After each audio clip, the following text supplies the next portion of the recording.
C'est une méthode douce, naturelle, de libération émotionnelle. L'EFT est une méthode de psycho-énergétique. Alors, qu'est-ce que la psycho-énergétique? La psycho-énergétique regroupe différentes techniques psychothérapeutiques qui considèrent l'homme dans sa globalité, corps-esprit.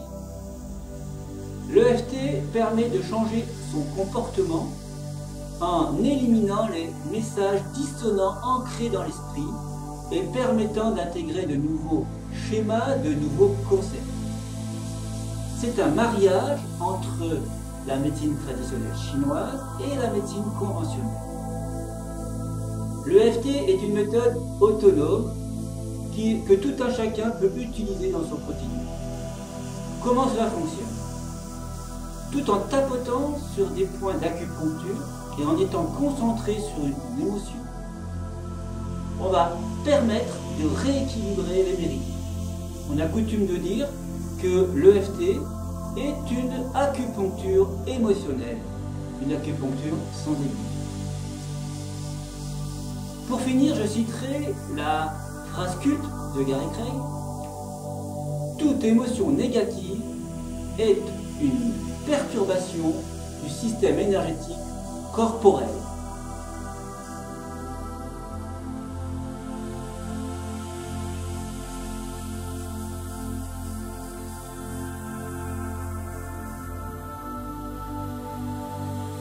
Pour reprendre l'expression de Gary Craig, essayez l'EFT pour tout. L'EFT permet d'évacuer toutes les perturbations, tant émotionnelles que physiques.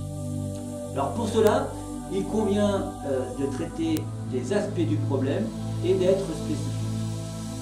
On va donc ainsi pouvoir traiter colère, on va pouvoir traiter l'anxiété, tout ce qui a trait au manque de confiance en soi, la procrastination, la timidité, des problèmes relationnels, tout ce qui est dépendance, compulsion alimentaire, dépendance du tabac, etc. Mais surtout, l'EFT va permettre de changer ses croyances et ainsi nous donner la possibilité de redevenir acteur de sa vie.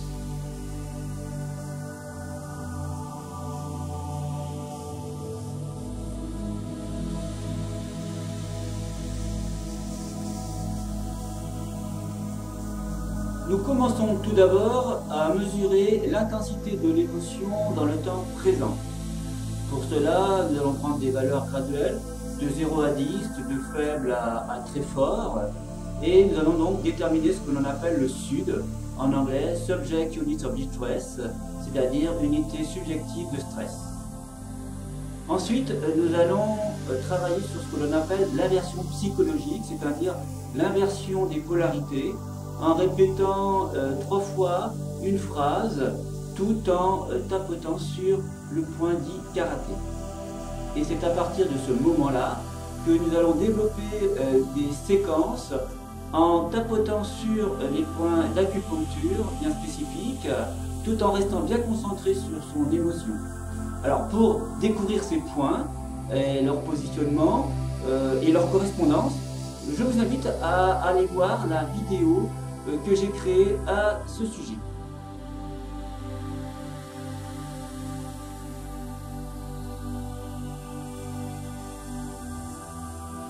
Admettant que j'ai une peur de prendre l'ascenseur, pour ne pas dire une phobie, je vais tout d'abord mesurer l'intensité de cette peur. Admettons que là je ne vais pas prendre l'ascenseur, je n'ai pas une intensité qui soit très forte. Mais il suffit que je me remémore le moment où j'ai eu cette peur, et notamment revenir sur un événement bien spécifique, bien précis, où j'ai eu cette peur, et que je fasse monter cette intensité ici et maintenant. Et à partir de là, je vais déterminer quel aspect bien précis fait que j'ai cette émotion qui survient. Et je vais pouvoir travailler sur cette phobie de prendre l'ascenseur. Alors admettons que je sois vraiment dans la plus grande des peurs, la phobie, la peur noire de l'ascenseur, et que je sois à une intensité de 10 sur 10, sur le sud, et que l'aspect principal qui me vient en tête dans le temps présent, c'est que je suis pris de peur dès que les portes se referment. Donc nous allons commencer par travailler sur l'inversion psychologique en répétant 3 fois la phrase et en tapotant le point caractère. Même si j'ai cette peur dès que les portes de l'ascenseur se referment, je m'aime et je m'accepte comme je suis. Même si j'ai cette profonde peur à chaque fois que je prends l'ascenseur et que les portes se referment, je m'aime et je m'accepte comme je suis. Même si j'ai cette profonde peur à chaque fois que les portes de l'ascenseur se referment, je m'aime et je m'accepte comme je suis. À ce moment-là, je prends une grande inspiration et je souffle. Et je vais pouvoir faire la séquence en répétant la phrase négative qui est cette peur de prendre l'ascenseur quand les portes se referment. Cette peur quand les portes se referment, cette peur à chaque fois que je prends l'ascenseur et que les portes se referment, cette peur dès que les portes de l'ascenseur se referment, cette peur dès que les portes de l'ascenseur se referment, cette peur à chaque fois que les portes de l'ascenseur se referment, cette peur qui me prend à chaque fois que les portes de l'ascenseur se referment, cette peur à chaque fois que je dois prendre l'ascenseur, cette peur dès que les portes de l'ascenseur se referment, cette peur dès que les portes de l'ascenseur se referment, cette peur dès que les portes de l'ascenseur se referment, cette peur dès que les portes de l'ascenseur se referment, cette peur que je ressens au plus profond de moi-même dès que les portes de l'ascenseur se referment, cette peur dès que les portes de l'ascenseur se referment, cette peur que je n'arrive pas à maîtriser dès que les portes de l'ascenseur se referment. Voilà. Là, je vais prendre une grande inspiration et je vais souffler.